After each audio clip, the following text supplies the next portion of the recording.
काही लोकांनी तर कहर केला की शिवसेनेला 5-6 जागा मिळतील, राष्ट्रवादीचा काही संबंधच नाही, आणि मग याच्यावर जे काही आपल्या माध्यमातून ज्या अनेक चर्चा घडत होत्या त्या चर्चा आता त्याला पूर्णविराम 1-2 दिवसात मिळून जाईल.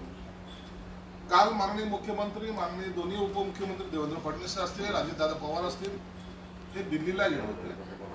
तिथे सविस्तर चर्चा झाल्याची आपल्याला सुद्धा माहिती आहे. मला असं वाटतं आणखी अधिकृतपणे मी त्याच्यावर जरी बोलू शकलो नसेल तरी एक समाधानकारक तोडगा या युतीमध्ये निघालेला आहे आणि त्याचा घोषणा कदाचित येत्या सोमवारी होईल अशी शक्यता आहे. म्हणून जे लोक आमच्यावर टीका करत होते की याच्या महायुतीमध्ये काही अलबेल नाही, त्यांचीच युती आता राहणार नाही हे जवळपास स्पष्ट झालेलं आहे. प्रकाश आंबेडकरांनी काँग्रेसवर टीका केलेली आहे. प्रकाश आंबेडकर साहेबांचं आणि शरद पवार साहेबांचं कधीही जमलेलं नाही आणि उभाठा गटाच्या असलेल्या आयडिओलॉजी बरोबर प्रकाश आंबेडकर साहेब जातील असं वाटत नाही. म्हणून एक पक्ष तर त्यांचा बाहेर गेलेला आहे. राहिला काँग्रेस आणि यांचा युती होणार नाही हे जे काही मी वारंवार सांगत होतो त्याला आता दुजोरा ह्या सर्व नेत्यांकडून मिळत आहे. म्हणून येणारी लोकसभा ही आम्ही अत्यंत ताकदीने आणि हिमतीने लढणार आहोत आणि 45+ टार्गेट कंप्लीट करण्याचा प्रयत्न करणार आहोत. समाधानकारक तोडगा म्हणजे तुम्हाला किती जागा? चर्चा 10-12 होती, तुमची मागणी 18-20 पर्यंत आहे. आकड्याचा जो घोळ चालू होता त्या संदर्भामध्ये अधिकृतपणे एकनाथ शिंदे साहेब आणि दोन्ही उपमुख्यमंत्री साहेब याची घोषणा करतील. तो अधिकार आम्हाला नाही. पण काय समाधानी आहात तुम्ही जे काही झालंय त्याच्यात सध्या तुम्ही म्हणताय? आमचा एकनाथ शिंदे साहेबांवर विश्वास आहे. एकनाथ शिंदे साहेब जो निर्णय घेतील तो आम्हाला मान्य राहणार. तुम्ही असं म्हणताय की भाजपची जागा असेल पण तिथं शिवसेना जागा जर लढत असेल तर त्या ठिकाणी भाजपच्या आवडीचा उमेदवार शिवसेनेचा निवडू शकेल, हे तुमच्या पक्षामध्ये इंटरफेअरच आहे ना त्याचा? नाही असं जे काय तुमचा जो समज आहे तो कृपया डोक्यातून काढून टाका. एक उदाहरण, एखादी जागा 1-2 जागा इकडे तिकडे जेव्हा होतात त्या टायमाला तिथलच्या कॅन्डिडेटची परिस्थिती पाहायला जाते. आता उदाहरणार्थ गेल्या वेळेला पालघरची जागा, तिथलचा असलेला उमेदवार हा पूर्वी भाजपमध्ये होता, परंतु पालघरचा तो उमेदवार शिवसेनेच्या तिकिटावर लढला आणि निवडून आलेला आहे.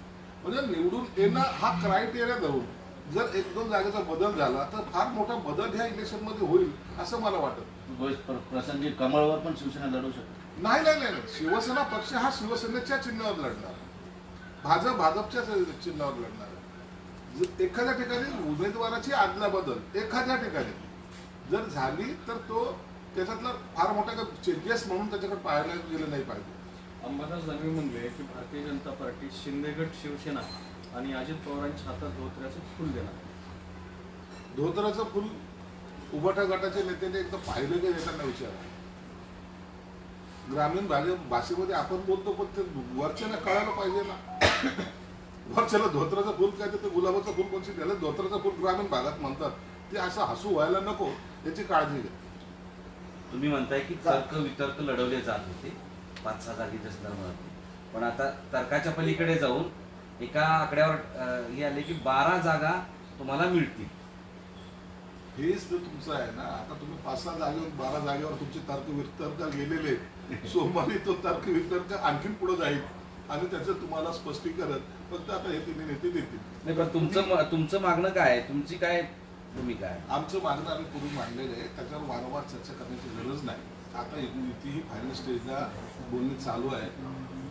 त्याच्याबद्दलचा निर्णय आता घेण्याचे अधिकार त्यांच्याकडे असल्यामुळं त्याच्यावर चर्चा करणं मला वाटतं आता योग्य होणार. तुमचे काही नेते पण आक्रमक झाले आहे जागा वाटपावरून. रामदास कदम म्हणाले केसाने गळा कापू नका. तुम्ही काल आठवण करून दिली की कोणी क्रेडिट घ्यायची गरज नाही. ही आक्रमकता कशामुळे? तुम्ही युतीत असताना पण त्यालाच जोडून रामदास कदमांच्या मुलाला आता मंडळावर सुद्धा घेऊन त्यांना शांत करण्याचं नाही. बघा, निवडणुकीच्या काळामध्ये जागा वाटप करत असताना प्रत्येक मतदारसंघाचं एक वेगवेगळं कॅल्क्युलेशन आहे, गणित आहे.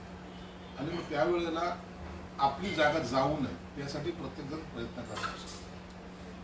आणि मग अशा वेळेला एखाद्याचं स्टेटमेंट येणं, एखाद्याने बोलणं याला इलेक्शनचा एक भाग समजला जातो. आमच्यात भांडण वगैरे नाही, परंतु जरूर आम्ही चर्चा करतो. चर्चा करत असताना काही लोकांना ती आक्रमकतेची वाटते, परंतु बेसिक जे आपलं टार्गेट आहे की नरेंद्र मोदी साहेबांना पंतप्रधान बनवायचं, तर मग त्यासाठी जे काही जागेची वाढ करायची, मग असलेली जागा एकही गमावता कामा नये हे जर आपलं तत्व असेल तर त्यावेळेला बसून चर्चा करून त्याच्यावर तोडगा काढला पाहिजे. आक्रमक भूमिका घेण्याची ही वेळ नाहीये. निवडणूक ही आपल्याला ताकदीने लढायची, हे एवढं त्याच्या मागचा आमचा उद्देश आहे. नाही, काल फडणवीसांना तुम्ही म्हणालेत की कोणी क्रेडिट घ्यायची गरज नाही आहे या सगळ्यावर. हे बघा, सत्ता आली ना, ही सत्ता माझ्यामुळं आली का तुमच्यामुळं आली का याच्यामुळं आली, हे या चर्चा आता थांबल्या पाहिजे. सगळ्याचा त्याच्यात सहभाग होता की नाही, सगळ्यांचं क्रेडिट होतं का नाही, मग सगळेजण जर मिळून जर सत्ता आणू शकलो तर कुणी एकाने आपल्यामुळे सत्ता आली असं होण्याचं काय कारण नाही. मी जर म्हणलो माझ्यामुळे आली तर ते योग्य नाही. म्हणून सर्वांनी मिळून आम्ही सत्ता आणलेली आणि ही सत्ता चांगल्या प्रकारे आता चालवतोय हे महाराष्ट्र पाहतोय. म्हणून क्रेडिट कुणीच घ्यायचं नाही. आपण परिवारातले लोक आहोत आणि परिवाराने सत्ता आणली असं जर आपलं जर मत असेल तर त्याला लोक सुद्धा आनंदाने ऍक्सेप्ट करतात. अभिनेते नाना पाटेकर निवडणूक लढवण्याची शक्यता आहे. महायुतीतर्फे शिरूरमधून त्यांना उमेदवारी दिली जाईल का? अभिनेता नाना पाटेकर निवडणूक लढणार आहे की नाही याच्याबद्दलचा आणखी निर्णय झालेला नाही. परंतु बाकीचे जे लोक आहेत, तुम्हाला निवडणुकीच्या या 8 दिवसामध्ये जी पळवापळी ज्याला म्हणतात ना, इकडचे तिकडे पळाले तिकडचे तिकडे पळाले, असे फार जण पळणारे सुद्धा तुम्हाला पाहायला मिळतील. तुम्ही या लोकसभेच्या निवडणुकीमध्ये अनेक चेहरे असे असतील जे विचारही करणार नाही, असे चेहरे उभे राहतील आणि त्या या निवडणुकीत ते फेस करणार आहेत. भास्कर जाधवांनी पत्र तुम्ही लिहिलंय. देणार का उमेदवारी शिरूरमधून त्यांना? नाही, याचा निर्णय शिंदे साहेब घेतील, त्याच्याबद्दल मी भाष्य करू शकणार नाही. तुम्ही पळवापळवी म्हटली म्हणून विचारतोय. भास्कर जाधवांनी एक पत्र लिहिलं, तुम्ही वाचलं असेल तर. त्यांनी इतके वर्ष काय केलंय काय नाही, शिवसेनेसाठी आक्रमक चालू आहे, धमक्या आल्या, हे सगळं त्यांनी त्यात मांडलंय. त्यांचं आता असं म्हणणं आहे की आता मला तुमच्याशी बोलायचं आहे, लोकांशी बोलायचं आहे. काय बोल घ्यावा याचा? तुमच्यासोबत येत आहे की काय? मेळाव्याचं आयोजन केलं 2 तुमच्यासोबत नक्की काय? एखाद्या कार्यकर्त्याचा प्रवास करत असताना, आता भास्कर जाधवांचा प्रवास हा पहिला शिवसेनेचा मुळात शिवसैनिक होता, नंतर राष्ट्रवादी गेला आणि हा राष्ट्रवादी नंतर पुन्हा शिवसेनेत आला. हा त्यांचा जो काही प्रवास आहे, त्या प्रवासाच्या अनुषंगाने प्रत्येकाचा असलेला अनुभव तो कदाचित मतदाराबरोबर शेअर करण्याचा त्यांचा प्रयत्न असावा. आणि मग या सगळ्या प्रवासामध्ये त्याला आलेले काही वाईट अनुभव, काही चांगले अनुभव सांगण्याचा त्याचा तो प्रयत्न आहे. आणि मला वाटतं त्याच्यात काही गैर पण नाही. परंतु मूळ एक आहे, ज्यांच्याबरोबर ते गेलेत त्यांना त्यांच्याकडे सुद्धा आता त्यांचं वजन किती आहे हे सुद्धा एकदा तपासावं लागेल. साईड ट्रॅक करणं हे जे उपटागटाचं मेन धोरण आहे, त्या धोरणामध्ये भास्कर जाधव बसत नाहीत. म्हणून भास्कर जाधवची असलेली बेचैनी या पत्रामधून स्पष्ट दिसते. गेल्या अनेक वर्षापासून राजकारणात असलेला माणूस, अनेक निवडणुका जिंकणारा माणूस जर व्यथित होऊन जर आपलं मत मांडण्यासाठी पत्र लिहित असेल तर निश्चित त्याला ज्या पक्षात आहे तिथंही स्वतः थोडा त्रास होत असेल असं म्हणायला काही हरकत नाही. बरं, मग त्यांनी नाराजी व्यक्त करून तुमच्याकडे येण्याची तयारी दर्शवली तर तुम्ही घ्याल? कारण त्यांनी भरपूर टीका केली तुमच्यावर. आमच्यावर टीका केली, आम्ही घेणार का नाही घेणार याचा निर्णय एकनाथ शिंदे साहेब घेतील. भास्कर जाधवने शिवसेना प्रमुखावर पण भरपूर टीका केली. त्यांच्यावर टीका करताना आज ताबडतोब पक्षात येऊन त्यांना ते शिवसेनेचे नेते झाले. राष्ट्रवादीमध्ये गेले त्या टायमाला राष्ट्रवादीचे ते प्रदेशाध्यक्ष कोणत्या पदावर ते गेले होते, ते मंत्री सुद्धा होते. म्हणून त्यांचा प्रवास हा थोडासा जमलीन प्रवास ज्याला म्हणतो तसा तो आहे. म्हणून आता उद्या भास्कर जाधवांची भूमिका काय असेल हे आज सांगणं थोडं अवघड होईल. एक बारामतीवरून राज्यात राजकारण जोरात रंगलेलं आहे, पेटलंय, काय म्हणाल ते? काल सुप्रिया सुळे, खासदार सुप्रिया सुळे आणि सुनेत्रा पवार यांची भेट झाली आणि विशेष म्हणजे ती गळाभेट सुद्धा घेतली. राजकारणामध्ये तुम्हाला वैयक्तिक दुश्मनी नसावी. शिवसेना प्रमुखाचं एक वाक्य मी वारंवार सांगत असतो की मतभेद असावेत पण मनभेद नसावा. म्हणून ते नातेवाईक आहे, एकमेकाला भेटलं पाहिजे. उद्या जर मला कोणत्या विरोधी पक्षाचा जरी नेता भेटला तरी मी त्याला आनंदाने मिठी मारेन. कारण नातं जपणं हा भाग वेगळा आहे आणि राजकारण करणं वेगळं आहे. म्हणून त्यांची भेट झाली, आनंदाची गोष्ट आहे.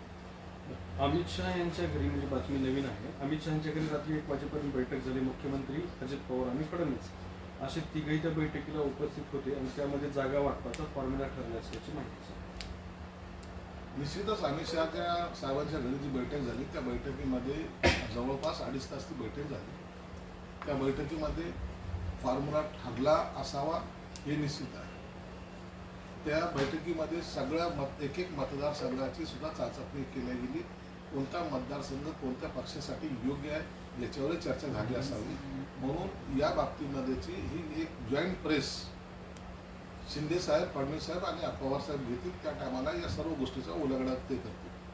रोहित पवारांच्या कन्नडच्या कारखान्यावर ईडीने टाच आणलेली आहे. कारखान्याची संपूर्ण मिळून 50 कोटीची जी मालमत्ता ती कारखान्याने जप्त केली आहे. कारखान्यात ईडीने रोहित पवारांवर जी काही ईडीची जी धाड पडली त्याच्यामध्ये त्यांच्याकडे काही पुरावे हाती लागले असावे. ईडी ही उगाच कुणावर तरी कारवाई करते अशातला भाग नाही.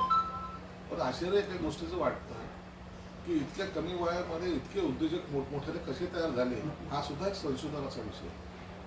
खेळायचा वेळ म्हणजे दिवस त्यांची, परंतु त्यांची प्रॉपर्टी 100-200 कोटीची कशी होती हा हे त्याचं संशोधन झालं पाहिजे. म्हणून ईडीची कारवाई ही उगाच झालेली दिसत नाही. याच्यातून सत्य सगळं बाहेर येईल आणि त्याच्या अनुषंगाने जे इतर लोक होते त्यांच्यावर कारवाई झाल्याची माझी माहिती आहे. म्हणजे तुमचं काय म्हणणं आहे की बाबा हे सगळं खेळण्याच्या वयामध्ये इतकी प्रॉपर्टी कशी आली असं म्हणताय तुम्ही? म्हणजे याचा म्हणण्याचा अर्थ काय कुठे कामाला गेले होते, कुठं कंपनी टाकली होती, कोणत्या बँकेकडून लोन घेतलं होतं, कुठं तुम्हाला गुप्तधन सापडलं होतं हे तर जनतेला कळू द्या ना. आमचं आयुष्याचं वाटोळ राखमुळे झाली. हे फ्लॅट घेतलं तर लोकांना चर्चेचा विषय होतो. यांचे हे 100-200 कोटीच्या प्रॉपर्टी येतात कुठून याची चर्चा झाली पाहिजे ना कधीतरी. म्हणजे राजकारण हे पैसा कमवण्याचं जर साधन समजत असाल मग त्यावेळेला जर ईडीची चौकशी होत असेल तर हम किसीचं डरते नाही असं म्हणण्याचं आव्हान आणू नका ना. केलेल्या पापाचे हे घडे भरलेले आणि त्या चौकशीमध्ये सगळं समोर येणार आहे. दुसरा, घाटकोपर इथं शिवसेनेच्या 141व्या शाखेचं उद्घाटन करण्यात आलं आणि दुर्दैवाने या शाखेचं उद्घाटन करण्यासाठी शिवसेनेचा एकही नेता, मुख्यमंत्री, उपमुख्यमंत्री किंवा मंत्री नव्हते, तर थेट भाजपच्या मंत्र्यांना शिवसेनेच्या शाखेचं उद्घाटन करायला लागले. मग काय झालं, काय होईल, तुमचं काय झालं? पक्ष तुमचा आहे, पक्ष असलं म्हणून काय झालं? माझ्या लग्नाला कोणी यायचं, जर एखादा भाजपचा नेता आला काँग्रेसचा नेता आला म्हणजे हे कसे आले असं थोडी. शाखेचं उद्घाटन आहे तिथलचा असलेला मंत्री मुंबईचा, त्याच्या हस्ते चला साहेब तुमच्या हस्ते आमचं करायचं उद्घाटन, शाखेचं उद्घाटन करतो. त्यात गैर काय? तिथं भाजपचा झेंडा नाही लावला, तिथं शिवसेनेचा झेंडा लावलेला आहे. आणि युतीमध्ये जर एकत्र असू तर त्या टायमाला एखाद्या नेत्याने उद्घाटन करणं काही गैर नाही. तुमचं म्हणणं गैर नाही, पण लोकांमध्ये चर्चा अशी आहे की आता शिवसेनेची शाखा सुद्धा भाजप काबीज यांना केला. बोलू द्यावं, यांना बोलण्या त्याच्या पलीकडे त्यांना काही काम नाही. जसं पक्ष काबीज केला तसं ते त्यांना बोलण्याशिवाय त्यांना दुसरं काम नाहीये. आणि अशा बारीक बारीक वाकून पाहण्याचे जे सवय लागलेले आहेत ना ते लोक तेच बोलणार. त्यांच्याकडे दुर्लक्ष करा. चांगल्या कामाचं कधी वावा करताना त्यांच्या तोंडातून ऐकलेलं नाही. ज्यांचं तोंडच खराब आहे त्यांच्याकडून चांगल्या गोष्टीची अपेक्षा काय करायची? पक्ष भाजप, शिवसेना पक्ष हा भाजपला बांधून दिलाय एकनाथ शिंदेने असं म्हणलं. ते त्यांना काही बोलू द्या. त्यांच्या मताला, त्यांच्या बोलण्याला सुद्धा किंमत नाही. आज मनसेचा वर्धापन दिन आहे आणि राज ठाकरे नाशिकमध्ये जोरात तो साजरा करत आहेत आणि अशी एक चर्चा आहे की ते युतीबरोबर पण राहतील, पण त्यांचं काय अजून तुमच्या जागा वाटपात चर्चेत काही दिसत नाही. काय नेमकी त्यांची भूमिका असेल? मनसेचा आज वर्धापन दिन आहे. त्यांना आमच्या लाख लाख शुभेच्छा. राज साहेब, मी पहिले एकदा सांगितले की चांगले वक्ते पण आहेत, त्यांचा यंग जनरेशनमध्ये चांगला प्रभाव पण आहे, परंतु त्याचं परिवर्तन मतामध्ये होत नाही हे दुर्दैव आहे. म्हणून राजसाहेब या लोकसभेला काय भूमिका घेतील, विधानसभेला काय भूमिका घेतील, मला वाटतं आजच्या वर्धापन दिन ते त्याच्याबद्दलची घोषणा करण्याची शक्यता आहे. परंतु आता अकेला चिलोरीच्या भूमिकेत राहून सत्ता काबीज करता येत नाही हे उघड सत्य आहे. आणि हे त्यांनी आता मान्य करायला पाहिजे आणि ते पचवायला सुद्धा पाहिजे. हे झालं भाजप, शिवसेना, युती सगळं तुमचं. पण तुमच्यासोबत असलेल्या अजितदादांच्या राष्ट्रवादी काँग्रेसला 4 जागा देण्यावर भाजप ठाम आहे आणि बारामती, रायगड या जागा राष्ट्रवादीला जातील असं चित्र. त्याचा सर्व निर्णय 2 दिवस थांबा. काही सस्पेन्स आमच्याकडे राहू द्या. 2 दिवसात या सर्व गोष्टीचा खुलासा होईल आणि युती ही आनंदाने एक स्वीकारते. जागा वाटपाचा फॉर्म्युला जो ठरेल तो तिन्ही नेते म्हणून डिक्लेअर करणार आहे. म्हणून आता त्याची चिंता करायची आवश्यकताच नाही. मुंबई कोस्टल रोडच्या उद्घाटनावरून श्रेयवादाची बरीच लढाई सुरू झालेली आहे. आता अजित सावंतांनी आदित्य ठाकरेंना निमंत्रण दिले त्याबद्दल काय कुणाचं श्रेय काय म्हणा? एखादा प्रोजेक्ट सुरू होतो त्याला जो कालावधी लागतो तो वेगळा असतो. सी लिंक आम्ही सुरू केला होता शिवसेना करून बाळासाहेब ठाकरे होते. नितीन गडकरी त्यावेळेला सार्वजनिक बांधकाम मंत्री असतात. पण उद्घाटन कोणी केलं होतं ते काँग्रेसचे आहे आणि त्या सिलिंकला यशवंतराव चव्हाणांचं नाव देण्यात आलं. म्हणून या पुढची सत्ता सुद्धा आमचीच होती आणि आम्हीच ते उद्घाटन केलं. आम्हीच सत्तेत होतो. दुसऱ्याला क्रेडिट द्यायची गरज नाही. एकनाथ शिंदे साहेबच मंत्री त्याही काळात होते. सहकारी इतर सहकारी सुद्धा त्या मंत्रिमंडळात होते. म्हणून आम्ही केलेल्या कामाचंच उद्घाटन आम्ही करतो आणि असलेल्या तिकडचे स्थानिक आमदार किंवा इतर नेत्यांना बोलवणं हे संस्कृतीचा भाग असल्यामुळे त्यांना बोलवलेलं आहे. त्यांनी त्या उद्घाटनाला यावं आणि महाराष्ट्राच्या जडणघडणीत किंवा विकासाच्या रथामध्ये त्यांनी सुद्धा सहकार्य करावं अशी त्यांच्याकडून अपेक्षा आहे. तुमचे मित्र असं म्हणाले की डुप्लिकेट शिवसेनेचं इतकंच नशीब आहे की ज्यावेळेस आम्ही लढलो होतो त्यावेळेस ते 23 जागा मिळाल्या होत्या. आता 4-5 जागावरच ते कुत्रा टाकले हाडकं, ते हाडकं फेकल्यासारखं त्यांची गत झाली.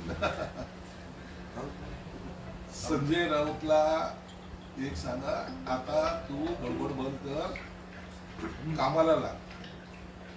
जेवढं पक्ष आता तू बाकी ठेवलेला आहे त्याच्या डुबवून टाक. एकदाचा तो पक्ष डुबवला की तुझा आत्मा सुद्धा शांत होईल आणि शरद पवारच्या साहेबांच्या घरी जाऊन ते कौतुकाची थाप काठी मारून घे. तुमच्यामुळं मी उबाटा गटाला संपवलं हे क्रेडिट घेण्यासाठी हे बेताल वक्तव्य कर. तुमचे इतर सहकारी सुद्धा तसेच वक्तव्य करतात. एकीकडे उठावाद गटाचे नेते तुळजाभवानीची शपथ घेतात आणि दुसरीकडे एक जण बाई बसली म्हणून म्हणतात. हे तुमची ही नीतिमत्ता जी आहे लोकांना कळालेली.